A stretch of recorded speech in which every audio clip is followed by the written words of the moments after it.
ሰላም ውድ አድማጮቻችን፣ ይሄ የስፖርት ነው። በአዳዲስ የዝውውር መረጃዎች መጥተናል። ዛሬ እንግዲህ በዚህኛው ፕሮግራማችን አርሰናልን የሚመለከት ነው የሚሆነው። አርሰናሎች በዝውውር መስኮቱ ላይ እንግዲህ ጠንካራ ብለው መንቀሳቀስ ይጠበቅባቸዋል። ነገር ግን በዝውውር መስኮቱ ላይ የተጫዋቾች ዋጋ አሳሳቢ ሆኗል። ከተጫዋቾችን ዝውውር ካቀዱት እቅድ አንጻር የተጫዋቾች ዋጋ የሚያወጡት ከፍ ብሎ አግኝተውታልና ፈጠን ብለው እየተንቀሳቀሱ አይደለም። ነገር ግን በሚቀጥሉት ሳምንታት እንቅስቃሴያቸውን መጀመር የሚጠበቅባቸው ይሆናል። በዛን ተመልክተው የተለያዩ ጨዋታዎችን እንግዲህ ለማድረግ የተለያዩ ተጫዋቾችንም ፍለጋ ላይ እንዳሉ ይታወቃል። ትናንት እንግዲህ በአርሰናል በጥብቅ የሚፈለገው ሮድሪጎ ለሪያል ማድሪድ ሲጫወት አይተነዋል። አሁንም በማይፈልገው የቀኝ መስመር ቦታ ላይ ነው የተሰለፈው። ዣቪ አሎንሶ ጋር ምን አይነት ውሳኔዎች ይወሰናል? አርሰናሎች ይህንን ተጫዋች እስከ መጨረሻ ድረስ የሚታገሉ ይሆናል። ለማስፈረም ጥረታቸውን የሚቀጥሉ ይሆናል ተብሎ ይታሰባል። ወዳጆቻችን፣ ይህ የስፖርት ነው። ላይክ፣ ሼር፣ ኮሜንት፣ ሰብስክራይብ ማድረጋችሁን አትርሱ። እናንተ ላይክ፣ ሼር፣ ኮሜንት፣ ሰብስክራይብ ብዙዎቹ ጋር እንድንደርስ ያግዘናል። እንግዲህ አንዳንድ መረጃዎችን የምናደርሳችሁ ይሆናል። ባለፉት 24 ሰዓት አርሰናልን የሚመለከቱ ምን መረጃዎች አላችሁ ካላችሁን እነዚህ ናቸው። በተለይ የሊዩስ ስካሊ አዲስ ኮንትራት ለመድፈኞቹ የሚያስደስት ሆኗል። ወደ አለማቻችን የያ ስፖርት ነው። ላይክ፣ ሼር፣ ኮሜንት፣ ሰብስክራይብ ማድረጋችሁን አትርሱ። በውድድር ዓመቱ ላይ እንግዲህ በአርሰናል የታዳጊ ተጫዋቾች ውስጥ እንደ ሊዩስ ስካሊ የሚያስገርሙ ነው የተገኘ ተጫዋች የለም። ከህዳርና ታህሳስ ወር ጀምሮ በውድድር ዓመቱ ምርጥ ብቃቱን እያሳየ ይገኛል። አርሰናሎች አዲስ ኮንትራት ለዚህ ተጫዋች ሰጠውታል። እንግዲህ ብዙዎቹ እንደሚመሰክሩለት ከአሽሊ ኮል በኋላ የተገኘ የግራ መስመር ምርጥ ተመላላሽ እንደሆነ የሚነገርለት ነው። እንግዲህ የአማካይ መስመር ሆኖ መጫወት የሚችለው 18 ዓመቱ ላይ የሚገኘው ይህ እንግሊዛዊ በውድድር ዓመቱ አርሰናል ማንቸስተር ሲቲን ባሸነፈበት ጨዋታ ላይ ጎል ያስቆጠረ፣ ከዛ ውጭ ለእንግሊዝ በመጀመሪያ ጨዋታው ላይ ጎል ማስቆጠር የቻለ፣ ቻምፒዮንስ ሊግ አሲስቶችን ማድረግ የቻለ በጣም ጥሩ ፐርፎርማንስ ያለው ተጫዋች ነው። ይህንን ታዳጊን እንግዲህ ለሚቀጥሉት ዓመታቶች በአርሰናል ቤት ይቆያል። ሙሉ በሙሉ ተስማምቷል። ኤጀንቱ እናቱ ናት። የፋብሪዚዮ ሮማኖ እንዲሁም ትልልቆቹ የስፖርት መገናኛ ብዙሃን እነ ዴቪድ ኦርነስቴን አትሌቲክስን ጨምሮ ይህንን አረጋግጧል። እንግዲህ ተጫዋች አሁን ባለው ዋጋ 38 ሚሊዮን ፓውንድ የሚያወጣ ይሆናል። 1 ጎልና 3 አሲስት በውድድር ዓመቱ አድርጓል። ይህንን ተጫዋች ለመውሰድ ሪያል ማድሪድ ሙከራ አድርጎ ነበር። ነገር ግን ሊዩስ ስካሊ የአርሰናል ደጋፊ ነው። ከአርሰናል በሰሜን ለንደን ከሚገኙት ቅርብ ነው። ለቤቱ በጣም የአርሰናል አድናቂና ደጋፊ እንደሆነ ይታወቃል። አርሰናልን እንደማይለቅ ለማድሪዶች ነግሯቸው ነበር። አሁን የሚጠበቅ ነው። ነገር ግን አርሰናሎች የሊዩስ ስካሊ ጉዳይ ብቻ አይደለም፣ የኢታን ዋነሪም ጉዳይ ላይ ድርድሮችን ያደረጉ እንዳለ ይታወቃል። በቅርብ የጊዜ ጉዳይ ነው ይለናል ፋብሪዚዮ ሮማኖ። ይህ ዝውውር የተጠናቀቀ ነው። ስለዚህ አርሰናሎች ይህንን አዲስ ኮንትራት በኢታን ዋነሪ የሚያስፈርሙ ይሆናል። ሁለቱ ታዳጊዎች ባልተጠበቀ ሁኔታ ምርጥ ፐርፎርማንሳቸውን በማሳየታቸው ለአርሰናል በሚቀጥለው ዓመት 2 አዳዲስ ፈራሚዎችን እንዳገኙ ነው። የተጎዱባቸው ተጫዋቾች ሲመለሱ እዚሁ ጋር መነሳት የሚጠበቅበት የእንግሊዝ ፕሪሚየር ሊግ 2 ታዳጊዎችን እንግዲህ በ6 ታዳጊ ተጫዋቾችን በውድድር ዓመቱ ምርጥ ብቃት ያላቸው ብሎ እንግዲህ ያወዳደረ ይገኛል። ማን እንደሚያሸንፍ የሚጠበቅ ነው። እጩ ከሆኑት ውስጥ ግን የአርሰናሎቹ ኢታን ንዋነሪና ስካሊ መካተታቸው የሚገርም ነው። ሌላኛው ማክስ ዳውንማንን የሚመለከት ነው።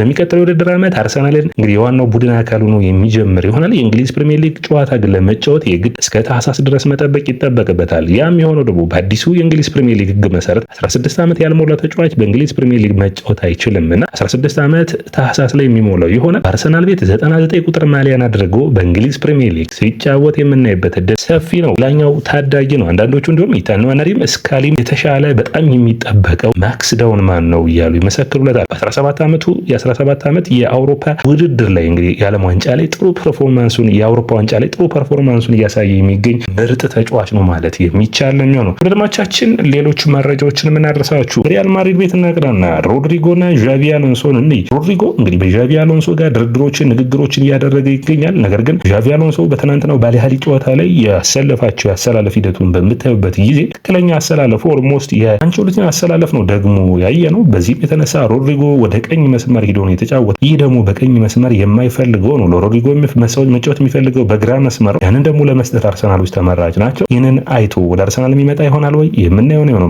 መድፈኞቹ ግን ከውድድሩ መዘጋትና እስከ እንግሊዝ ፕሪሚየር ሊግ እስከሚጀምር ድረስ እስከ መጨረሻው ድረስ የሚታገሉ ይሆናል። 13 ጎሎችንና 10 አሲስቶችን በውድድር ዓመቱ ላይ አስቆጥሯል። ወዳጆቻችን ስፖርት ዘገባ ከሆነ አርሰናል ሞርጋን ሮጀርስ እንደሚፈልግ ይታወቃል። ይህንን ተጫዋች ግን ከፊላ ለማምጣት መድፈኞቹ 80 ሚሊዮን ፓውንድ ማውጣት ያስባሉ። የ22 ዓመቱ ታዳጊ አስቶን ቪላ ይህንን ተጫዋች ከሚድልስቦሮ በ15 ሚሊዮን ፓውንድ ብቻ ነበር ታቻምና በአጋማሽ ላይ ማምጣት የቻሉት። በአስቶን ቪላ 14 ጎሎችና 15 አሲስቶችን አድርጓል። በኔ እይታ ሞርጋን ሮጀርስ ከነ ሮድሪጎ፣ ሞርጋን ሮጀርስ እና ለአርሰናል የሚያስፈልጉ ጥሩ የሚባሉ የመስመር ተጫዋቾች ሌላኛው ከናን ይልዲዝ ነው በጁቬንቱስ ያለው። እነዚህ ሶስቱ ተጫዋቾች በአርሰናል ቤት ከፍተኛ የሆነ ለውጦችን ማምጣት የሚችሉ ናቸው። ለምን ካላችሁኝ አንደኛ የአርሰናል የአማካይ የመስመር ተጫዋቾች የሌላቸውን ባህሪ ያላቸው ናቸው። አርሰናል በ10 ቁጥር ሚና ላይ የሚሰልፈው ማርቲን ኦዴጋርድ ብዙ ጊዜ የ8.5 ብትሉ ትክክለኛ 10 ቁጥር ባለመሆኑ ሁለቱን መስመሮች ባላንስ አድርጎ አይጫወትም እና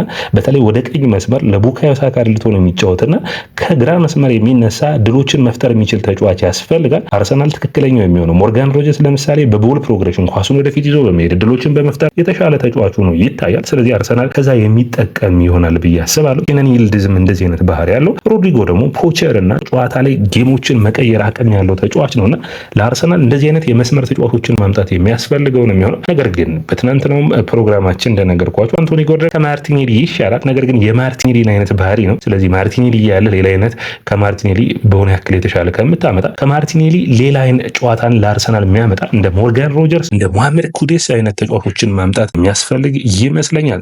ሌላኛው መረጃችን የሚሆነው ደደማቻችን አርሰናል የሚመለከተው የቶማስ ፓርቴ ጉዳይ ነው። የአርሰናል ደጋፊዎች ምንም እንኳን ቶማስ ፓርቴ የተለየ ፍቅር ቢኖራቸውም የዚህ ተጫዋች ጉዳይ ግን ከአርሰናል የመልቀቁ ነገር አሁን እርግጥ እየሆነ መጥቷል። ምክንያቱም ካላችሁ እንግዲህ ፋብሪዚዮ ሮማኖም ዘገቡት ከባለፉት ሳምንታት ብዙ ታማኝ ያልሆኑ መረጃዎች ነበር ያወጡት። አሁን ግን የተረጋገጠ የለ ይመስላል። ቶማስ ፓርቴና አርሰናል መስማማት አልቻሉ። ቶማስ ፓርቴ ካለው ደሞዝ ላይ ከፍተኛ የሆነ ያክል ጭማሪ እንዲሰጠው ይፈልጋል። አርሰናል ባለው ደሞዝ እንዲቀጥል ነው የሚያስቡት። ድርድሮቹ እንደቀጠሉ ናቸው። እንግዲህ ድርድሮቹ የሚለወጥ እድል ሊኖራቸው ይችላል። አሁን ባለው ሁኔታ ግን አስደሳች አይደለም። በተለይ ፌነርባቼ እና ኤሲ ሚላን እየሞከሩ ነው። ቶማስ ፓርቴ አርሰናልን ይለቃል ወይ የምናየው ይሆናል። ያ ደግሞ ኮንትራቱን የሚጨርሰው በጁን 30 እንደሆነ መረሳት የለበትም። አርሰናሎች ግን ይህንን ተጫዋች ለመተካት ከሲቪያ ፈረንሳዊውን አማካይ እየፈለጉ ይገኛሉ። ጎመህን ለመምጣት እንግዲህ ጥረቶችን ያደርጋሉ። ይህ የ23 ዓመት ፈረንሳዊ አማካኝ በመጀመሪያ ወደ ኢንተር ሚላን ካቀና በኋላ ከኢንተር ሚላን ወደ ሲቪያ አቅንቷል። በሲቪያ ቤት እንግዲህ 40%ን የዝውውር ዋጋውን የሚያገኘው ኢንተር ሚላን ነው።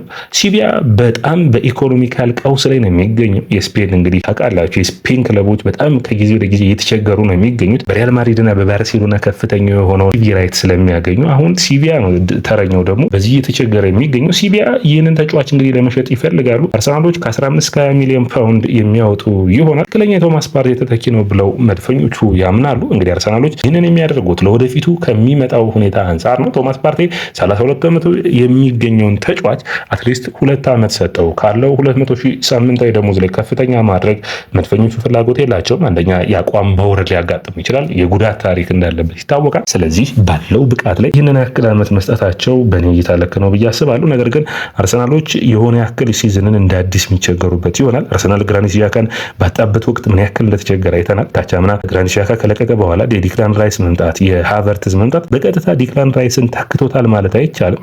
ስለዚህ ይህ አይነት የአማካኝ ክፍል አዲስ ግንባታ እንግዲህ በአርሰናል የሚጠበቅ ነው የሚሆነው። እንግዲህ ሁለቱን ተጫዋቾች ጆርጂኒዮን እና ቶማስ ፓርቴን ለቀው ሁለቱን የአማካኝ መስመር ተጫዋቾችን አጎሜያን እና እንዲሁም ደግሞ ዙቢሜንዲን የሚያመጡ ይሆናል። ይህ በእንግሊዝ ፕሪሚየር ሊግ እንዴት ነው ይጣመራሉ የሚታይ ነው የሚሆነው። ከዩክሬን የሚወጡ መረጃዎች እንግዲህ እንደሚያሳዩት ከሆነ አርሰናል ዩክሬናዊውን አጥቂ ቫንዴስላቭ ቫናትን ቀርቦለታል። ይህ የዳይናሞ ኬቭ 23 ዓመት አጥቂ በዩክሬን 21 ጎሎችና 9 አሲስቶችን አድርጓል። 17 ሚሊዮን ዩሮ የውል ማፍረሻ አለው። አርሰናሎች እንግዲህ እየተከታተሉት እንዳለና ሜቢ ሊያዘዋውሩት የሚችሉበት እድል እንዳለ መረጃ ወጣል። እነዚህ ግን ጭምጭምታ እንደሆኑ ልብ ልትሉልኝ ይጠበቃል። በመጨረሻ ትናንት አንድ አድማጫችን ተስማምተዋል ትላለህ የሚል አይነት ኮሜንት በተለይ በሴስኮ ጉዳይ ሰጥቶ ነበር። እንግዲህ ውድ አድማጮቻችን እኛ መረጃውን ነው የምናደርሳችሁ እንጂ ፈረሙ አልፈረሙ የሚል የመጨረሻ የምንለውን አይነት መረጃ አይደለም።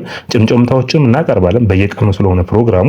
ጭምጭምታዎችን ተከትሎ ታዲያ አሁን ለምሳሌ ትናንት ያቀረብንላችሁ ነበር ሴስኮ ተስማምተዋል በሚል 1-4 ጋዜጠኞች አውጥተውት ነበር። ነገር ግን እነ ፋብሪዚዮ ሮማኖ ደግሞ ይህ ሐሰት ነው ብሏል። ስለዚህ በዛሬው ፕሮግራማችን ሴስኮን የሚመለከተው ትናንት ያቀረብንላችሁ የተሳሳተ መረጃ ነው ብለዋል እነ ፋብሪዚዮ ሮማኖ። አርሰናልና ዩክሬስን በሚመለከት ከዚህ በፊት አሌክስ ክሩክ የምታውቁት እንግዲህ በተለይ በቸልሲን በሚመለከት አዲስ መረጃዎችን የሚያወጣ የነበረ የታዋቂ ጋዜጠኛ ነው። በተለይ የሃቨርትዝን ዝውውር ቀድሞ የዘገበው ነበር። ለእኔ ቅርብ የሆኑ ሰዎች፣ ለቪክቶር ዮኬሬስም ቅርብ የሆኑ ሰዎች ቪክቶር ዮኬሬስ ወደ አርሰናል እንደሚያቀና ተነግሮኛል የሚል መረጃ አቅርቧል። እንግዲህ አርሰናሎች ይህንን ተጫዋች የትኛውን ውሳኔ ያደርሳሉ ከቪክቶር ዮኬሬስ እና ከቤንጃሚን ሴስኮ የምናየው ይሆናል። ነገር ግን አርሰናሎች ያላስደሰታቸው ሁለቱም ተጫዋቾቻቸውን ዋጋ ያሰቡት የነበር 60 እና 58 ሚሊዮን ፓውንድ ነበር።